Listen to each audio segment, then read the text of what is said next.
सल्लि अला मुहम्मदिन व आलि मुहम्मद।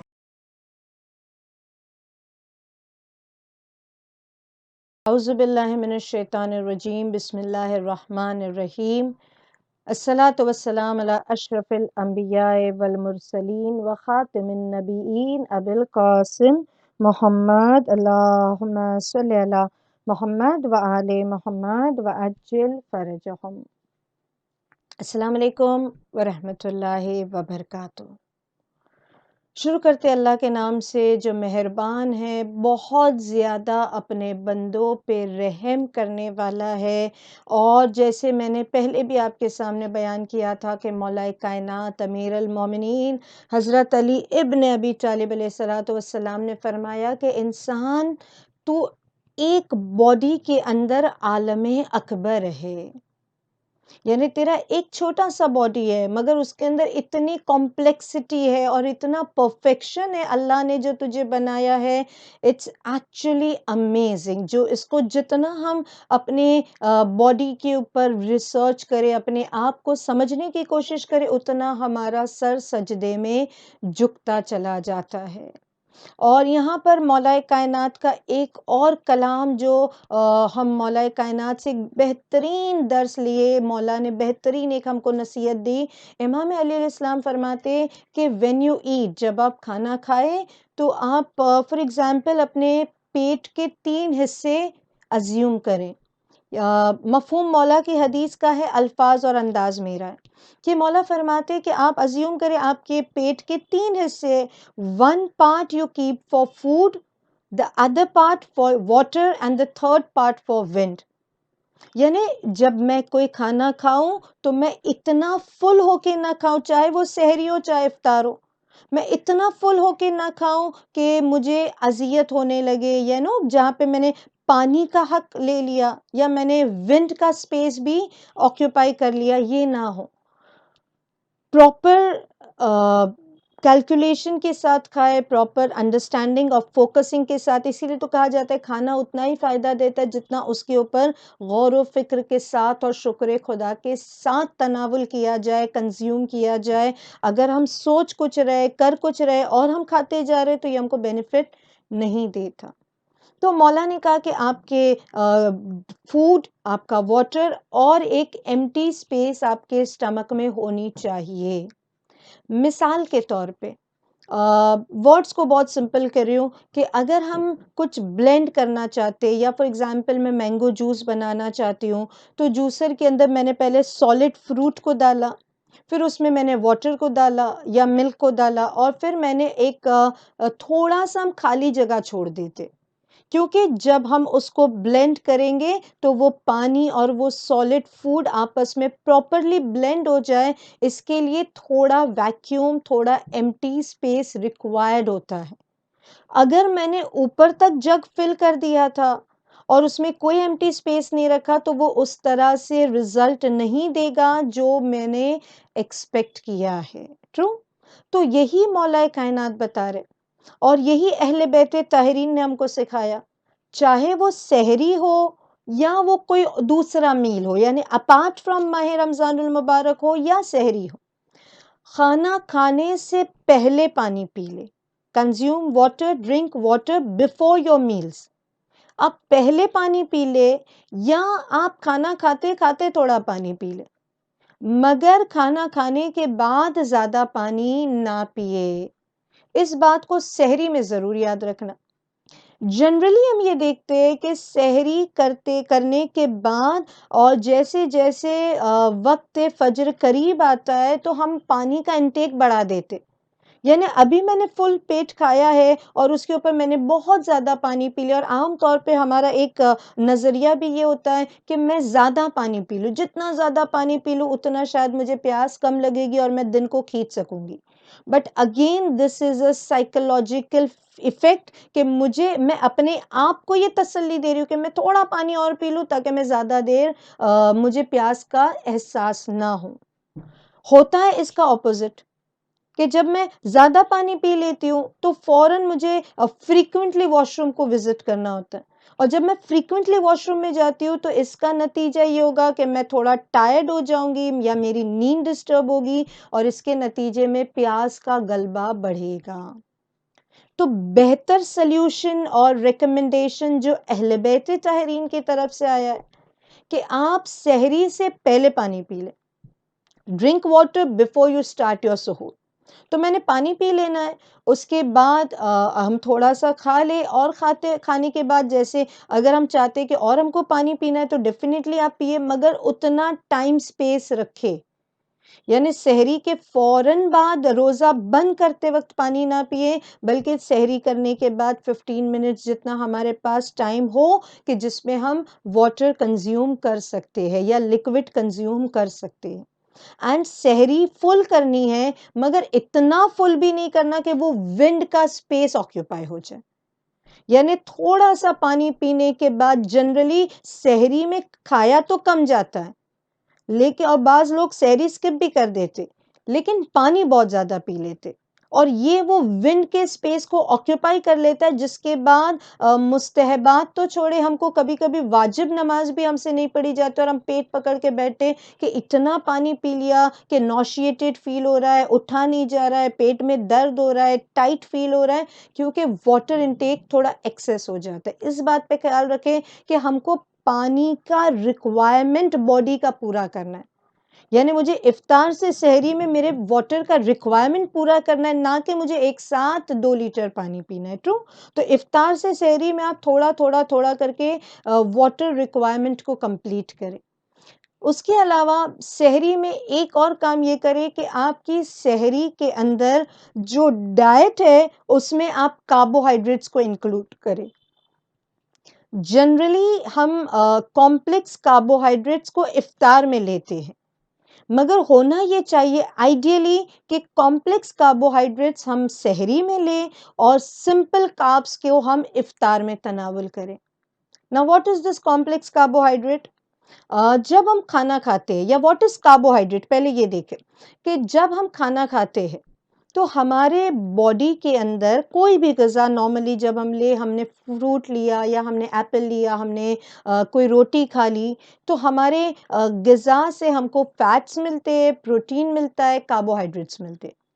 कार्बोहाइड्रेट्स जब हमारे ब्लड में जाते यानी हमारे बॉडी में जाते हैं, तो ये फिर 3 पार्ट्स में डिवाइड होते हैं, यानी ये 3 चीज़ें फ़राहम करते हैं, starch, fibre and sugar. Fibre हमको हेल्प आउट करता है कॉन्स्टिपेशन से बचने के लिए, हमारे बावल्स को क्लियर करने के लिए। जो माह रमज़ान में फिर एक शिकायत होती है कि क्योंकि हम प्रॉपर हमारा रूटीन नहीं है, तो हमको कॉन्स्टिपेटेड फ़ील होता है। तो फाइबर रिच फूड अगर हमने मॉर्निंग में लिया, सहरी में लिया, तो इससे कॉन्स्टिपेशन से हम बचे रहेंगे। उसके अलावा ये जो चीज़ें हैं मसलन स्टार्च है, फाइबर है, शुगर है। कभी हम ये कहते हैं ना कि जब हमारे बॉडी में कार्बोहाइड्रेट्स जाता है तो ये ग्लूकोज़ को पूरा करता है या ये ब्लड शुगर सप्लाई कर रहा है, ट्रू? अब अगर कभी हम कहते हैं मुझे बड़ी कमज़ोरी महसूस हो रही थी या कोई खुदा न ख़ास्ता बड़ी बीमारी से गुज़रे और डॉक्टर ग्लूकोज़ चढ़ा रहा है, तो जब इंटरनली ग्लूकोज़ नहीं जाएगा तो हमको एक्सटर्नली ड्रिप लगानी होगी। तो ये ग्लूकोज़ कहाँ से बॉडी में आ रहा है, शुगर कहाँ से आ रहा है, कार्बोहाइड्रेट से आ रहा है। कार्बोहाइड्रेट किसके अंदर है? फ्रूट्स में, वेजिटेबल्स में है, डेयरी प्रोडक्ट्स में, बल्कि तकरीबन हर ग़िज़ा में थोड़ा कार्बोहाइड्रेट होता ही है। लेकिन हमको अब ये एक रूल आउट करना है कि मुझे सहरी में क्या खाना और इफ्तार में क्या खाना। तो कार्बोहाइड्रेट्स को 2 तरीके से डिस्क्राइब किया जाता है। एक होता है simple carbs. Simple carbs is sugar. जो बहुत ज़्यादा मीठा हो, जिसमें शुगर हो, रिफाइंड शुगर हो, प्रोसेस्ड शुगर हो, मीठी चीज़ें जो होती हैं या बेकरी आइटम्स है या केक प्रोडक्ट है जो या शरबत है या मसलन सोडा है, कोक है, ये चीज़ें जो एरेटेड ड्रिंक्स है, ये सारा सिंपल कार्बोहाइड्रेट्स रखता है। तो इन चीज़ों को आप रखें इफ्तार के लिए, शरबत है, ड्रिंक्स है या फ्रूट्स है या मसलन केक है, तो ये जो बेकरी आइटम्स है, शुगर कंटेंट है, इसको आप इफ्तार के लिए रखें। क्यों इफ्तार के लिए रखें? कि इफ्तार में मैंने कुछ 12 आवर्स से खाना नहीं खाया, तो मुझे ऐसी खुराक की ज़रूरत है जो इंस्टेंटली मेरी बॉडी में डाइजेस्ट हो जाए। तो ये जो सिंपल कार्ब्स है, अच्छा सिंपल कार्ब्स का मतलब है बॉडी में जाने के बाद फ़ौरन डिज़ोल्व होने लगे, फ़ौरन डाइजेस्ट होने लगे, ईज़िली डाइजेस्ट हो जाए और इंस्टेंट एनर्जी बॉडी को प्रोवाइड करे। तो मैंने कोई रिफ्रेशिंग ड्रिंक ले लिया, मैंने कोई शरबत पी लिया, शुगरी ड्रिंक ले लिया और मैंने इफ्तार करने के बाद मुझे फ्रेश फ़ील हो रहा है, या मैंने फ्रूट्स खा लिया और मुझे फ्रेश फ़ील हो रहा है। Because this is giving me instant sugar to my body.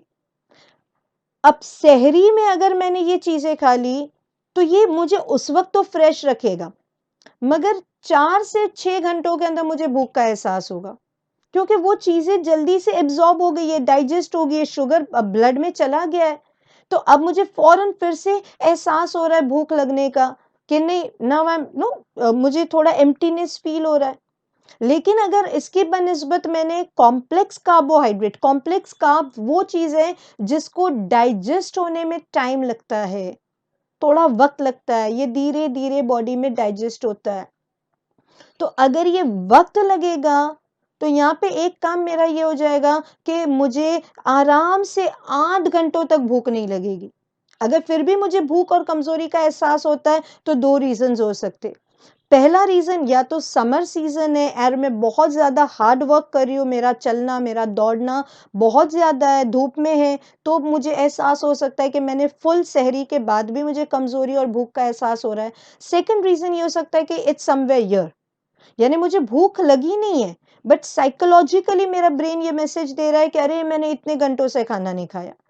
अगर मैंने कॉम्प्लेक्स कार्ब्स को अपने सहरी में इंक्लूड किया है, तो इंशाल्लाह मुझे यहाँ पे फ़ायदा ये होगा कि काफ़ी घंटों तक मुझे भूख का एहसास नहीं होना चाहिए, बल्कि आई विल फील एनर्जाइज्ड। मुझे थोड़ा करके ये मेरे बॉडी को विथ स्मॉल अमाउंट्स ये मुझे एनर्जी प्रोवाइड कर रहे हैं। तो मुझे कमज़ोरी का एहसास नहीं होगा। नाउ व्हाट इज कॉम्प्लेक्स, अब यहाँ पे कौन सी चीजें इंक्लूड हो रही है? अगर आप फ्रूट्स में देखें तो आप एप्पल पे जा सकते हो, it is rich in fibre and Apple की बातें हम कर चुके पहले। एप्पल आप ले सकते हैं। आप यहाँ पर आप इंक्लूड कर सकते हैं होल व्हीट ब्रेड को या होल ग्रेन्स को, मल्टीग्रेन्स को। अगर आप पहले तो आप कोशिश करें कि रोटी खाएं, बिकॉज रोटी बेस्ट ग़िज़ा है, सबसे बेस्ट ग़िज़ा है सहरी के लिए। आप रोटी खाएँ और रोटी आपको काफ़ी देर तक फ़िल रखेगी। इसके अलावा अगर रोटी नहीं मयस्सर है और अगर आपको ब्रेड पर जाना है, तो आप व्हीट ब्रेड पे जाएँ या मल्टीग्रेन ब्रेड पे जाएँ या ब्राउन ब्रेड पे जाएँ। व्हाइट ब्रेड को अवॉइड करें, क्योंकि व्हाइट ब्रेड खाते वक़्त तो आपको लगेगा बस हो गया, मगर जल्दी से बॉडी में डाइजेस्ट हो जाएगा। और उसी के बनिस्बत अगर मैंने गंदुम इस्तेमाल किया या मैंने चावल इस्तेमाल किए, rice is again a good source for complex carbohydrate. कुछ ऐसे भी शहर है जहाँ पे सहरी चावल से होती है, सहरी में चावल खाया जाता है, बहुत अच्छी आदत है। तो आप गंदुम का इस्तेमाल करें, आप चावल का इस्तेमाल करें, बाजरा है, बार्ली है, जौ है, तो ये जो पल्सेस है, लेंटिल्स है, you can go with oatmeal, आप ओट्स का नाश्ता करें या फिर आप कॉर्नफ्लेक्स ले। तो ये सारी चीज़ें हमको काफ़ी देर तक एनर्जी प्रोवाइड भी करती रहेगी और हमको भूख का एहसास भी नहीं होने देगी। You can go with dairy products, आप लो कार्ब मिल्क ले, आप दही ज़रूर इंक्लूड करें अपने ग़िज़ा में, अपनी सहरी में। योगर्ट का बहुत ज़्यादा इस्तेमाल करें अगर आपको सर्दी नहीं है और आपको सूट करता है, तो ये योगर्ट का इस्तेमाल करना भी आपको काफ़ी बेनिफिशियल रहेगा माउथ अल्सर्स के लिए, या फिर हम कहें कि एसिडिटी के लिए। तो आप दूध और दही या पनीर या डेयरी प्रोडक्ट्स आपको काफ़ी हेल्प आउट करते हैं यहाँ पर। उसके अलावा आप जब ये डेयरी प्रोडक्ट्स के अलावा एक चीज़ जो जनरली हम सहरी में देखते हैं, घरों में खाई जाती है, दैट इज़ एग। तो एग ज़रूर लें, it is a very good source of protein and calcium. लेकिन एग में भी सिर्फ़ एक रिकमेंडेशन, एक सजेशन है, वरना जैसा आपको सैटिस्फैक्शन मिलता है वैसी आप सहरी करें। लेकिन एक सजेशन ये होगा कि अगर आपको बॉइल्ड एग पे आप जा सकते हो तो वो बेटर है, क्योंकि बॉइल्ड एग आपको ज़्यादा न्यूट्रिशन देता है। अगर आप फिर भी फ्राई पे या ऑमलेट पे जा रहे हो, तो थोड़ा-सा जल्दी सहरी कर लें। क्योंकि अगर आपने कोई भी तली हुई चीज़, अगर आपने फ्राई या ऑयली चीज़, जैसे अगर आप ऑमलेट भी बना रहे हैं, तो कम तेल का इस्तेमाल करें। क्योंकि जितना हम ऑयल इस्तेमाल करेंगे, ऑयल हमको प्यास का गलबा देगा। तो अगर मैं चाहती हूँ कि मुझे जल्दी से प्यास ना लगे तो मैं बॉइल्ड एग्स पे जाऊँ या मैं थोड़ा-सा जल्दी सेहरी कर लूँ, ऑमलेट को थोड़ा जल्दी से खा लूँ ताकि थोड़ी देर बाद मेरे पास उतना मौका हो कि मैं फ़ज्र से पहले पानी पी सकूँ। तो ये छोटी-छोटी चीज़ों का हमको ख़्याल रखना है कि अगर हम अपने डाइट के अंदर से बेकरी फूड्स को हटा देते हैं और फाइबर और स्टार्च को इंक्लूड करते हैं, वेजिटेबल्स को इंक्लूड करते हैं, अनाज को इंक्लूड करते हैं सहरी के अंदर, तो इंशाल्लाह हम फास्टिंग के बेनिफिट भी ले सकते हैं और ये गर्मियों के दिन है, मगर हमको पानी और ग़िज़ा अगर हम प्रॉपर अमाउंटिंग के साथ लेंगे, तो इंशाल्लाह हमें रोज़ा रखना मुश्किल नहीं होगा। व आखिरु दावाना अनिल हम्दुलिल्लाहि रब्बिल आलमीन। अल्लाहुम्मा सल्लि अला मुहम्मद व आले मुहम्मद व अज्जिल फरजहुम।